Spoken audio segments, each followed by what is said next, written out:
Hi folks, welcome back to the channel. Today we're going to be talking about leading. This is something that happens when you shoot a lot of cast bullets, depending on how smooth the rifling and lands are in your barrel. Ruger's, to my understanding, has more of a problem with leading right here where the threads of the barrel goes into the frame, and they call it thread choke. This gun here, it doesn't matter what lubricant I use with cast bullets, it tends to slightly lead right here at the threads of the barrel and the frame. You can get a tool like this one here from Brownells, the Lewis lead remover, that you can use while cleaning, that will pull that lead out of the barrel when you're doing your regular cleaning, and it doesn't provide an issue. There's a couple of different ways that's talked about to correct this, one of them being Taylor throating. If you research and read into Taylor throating, it's essentially a reamer that extends the forcing cone further down into the frame here and cuts that choke or restriction out of that area, making it where it doesn't lead as bad. This barrel of mine measures 0.451, but what I wanted to do to show you the constriction, I've taken one of these solid lead 451 Hornady balls for a muzzle loading pistol here, and I hammered the ends of it a little bit flat so it swaged it a little bit larger, and I've already got it started in the bore here. You can see this little ring that it cut off of it when I tapped it in, so I know it's good and tight. But the way you can tell this, if I can do this on camera for you, is you push this down the bore and see it goes pretty smooth until it gets to about right there. And I don't know if you can see that in the camera, that lead ball is now right there at the threads of where the barrel meets the frame. See if I can push this on out for you.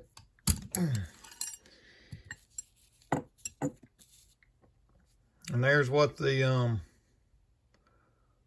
ball looks like. Let me get this camera to focus here. After I've hammered it slightly wider than normal and pushed it through. Now reset my calipers here to 0. Spin this around. See, it's coming up at roughly 0.451 and a half. All bullets I've been shooting in this are size 452.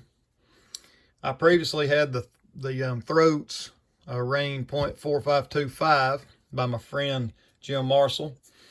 And as I stated in one of the other last videos, here is the forcing cone tools that I ordered from Brownells. I recut the forcing cone in this from the factory 5 degree that Ruger puts to 11 degree like a Smith & Wesson. Now to correct this, other than the Taylor throating, there's a way known as fire lapping. Now I'm going to give due warning here. There's very many mixed opinions on fire lapping, but Ross Seyfried was a big fan of fire lapping. Furman Garza fire laps, and my friend Chauncey learned about fire lapping from him, and he's done several, and they say with great results. Fire lapping is where you take a cast bullet and you impregnate it on a piece of glass with lapping compound. And I'm trying to see what I did with my lapping compound here. Here it is. You got 220 grit, 320 grit is what most of the writings and Furman Garza and some of those recommend. As far as fire lapping, you do say 10 rounds of this, clean, 10 rounds of this, clean, and then check and see if it leads by firing a string of rounds through it. Being that this one's not super tight, the leading's not too terrible. What I've done, I have loaded up 10 of the Rimrock 270s that I impregnated with 220 and 10 with 320, and I'm gonna fire lap this barrel. Like I said, there's a lot of mixed opinion on that, but my understanding from raw safe ridge ridings and talking to other people, 20 rounds of fire lapped ammunition is not going to wear the barrel out to the extent. Basically what it does is when you shoot it, when it gets this constriction, it slowly it cuts that wear or that constriction open, and then what abrasive is sort of pushed through here, and it smooths the barrel to a uniform size, so to speak, if y'all follow me. So since I couldn't find the Taylor throating tools, I think I'm going to fire lap this one, and then we'll come back with another lead ball and we'll push it through and see how well it does. So let me get everything together. We'll go outside and we'll shoot it. I'll clean it, shoot the other impregnated bullets with 320, and then we'll clean it, and then we'll come back and I'll take and try to push another swage lead ball through and see if the constriction is lightened up, or it doesn't have the force to push it through like it did before.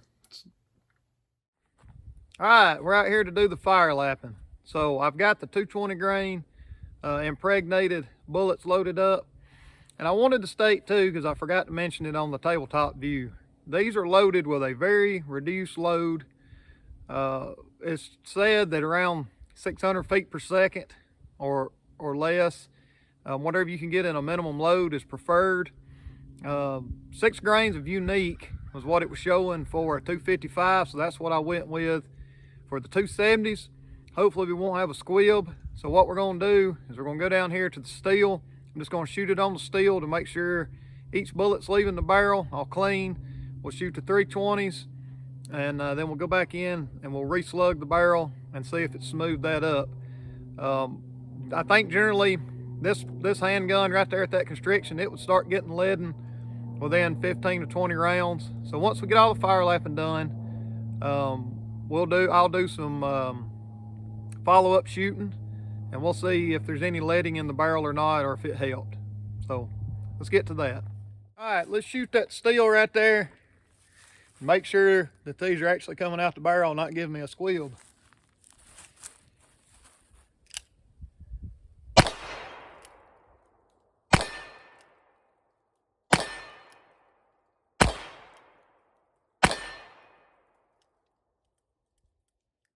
There was the first 5.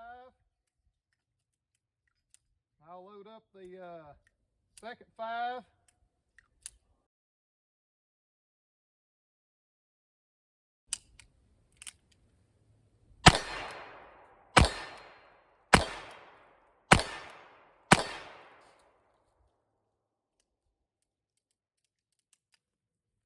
All right, let's go clean it.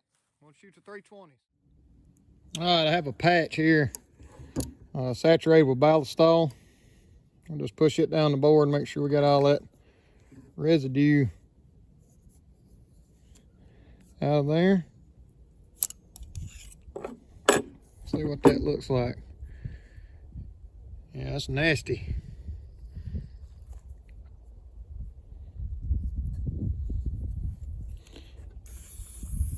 Let's do another one, just to make sure we get all that abrasive. A 220 out of there. Oh yeah, that's better. And we'll run a dry one in there. Flip that around, run it through one more time.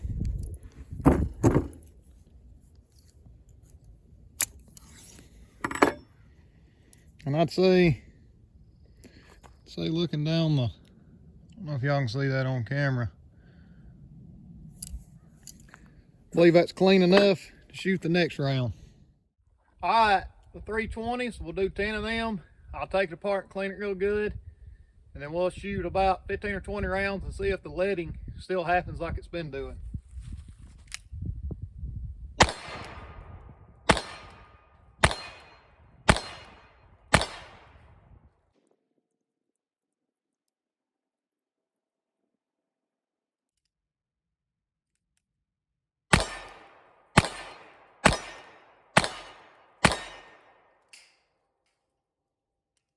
Here are them pieces hitting on my scrap tin around. So I'll go clean this up, and we'll take a look at it. And then...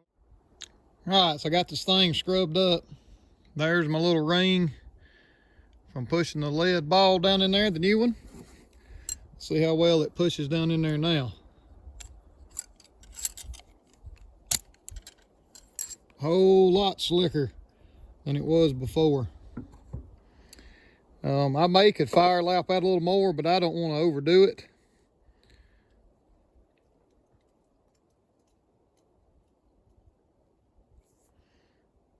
Let's see, I bring my caliper out here. I didn't bring my caliper back out here. Yeah, I did. There it is. Let's see what this thing's measuring to. Thing's showing off 0.5 thousandths. Let me reset it. Spin this around to the...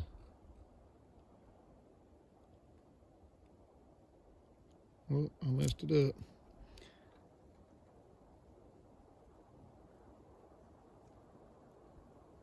Gotta get it right on them.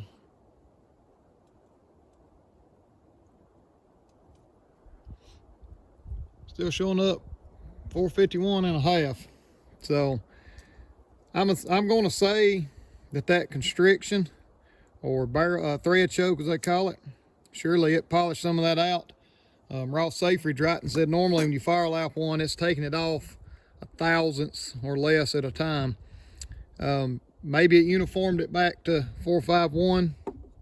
That's what it's still slugging, best I can read. I don't know if I can get this where y'all can see it, where you can see the, get over here out of the sun. Force and cone looks good.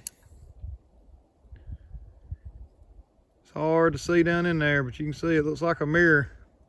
It definitely slicked it up. So we'll see how that does. I'll keep a check on it, and there'll be a follow-up video to this. So there you have it, fire lapping. According to the writings of Ross Safety and others who do like competitive shooting with rifles and things, they would normally fire lap one to increase accuracy. So we'll see. I don't know that. You've seen in the last video after I cut the forcing cone that I'm getting real good accuracy already. If it improves it, it improves it. If not, if it stays the same, that's fine and dandy with me. I was just more worried about the leading at the thread choke there. So I'll keep a check on it, and after I do the next video or two, we do some good shooting through it, I'll take it apart and we'll look at it and see what the leading is as a follow-up to this. If this is your first time visiting my channel, I appreciate y'all stopping by. If you're on Instagram, go check me out over there. I'm all the time posting behind the scenes stuff about this. That same handle is here, J_C_hunt. I appreciate y'all. I just let out a new special video the other day commemorating my milestone of reaching 1,000 followers, and I appreciate y'all very much for that. It's an honor and a pleasure to know that there are folks who likes to see what I'm dabbling in. As always, keep learning and happy shooting, and we'll catch you around next time. Thank you.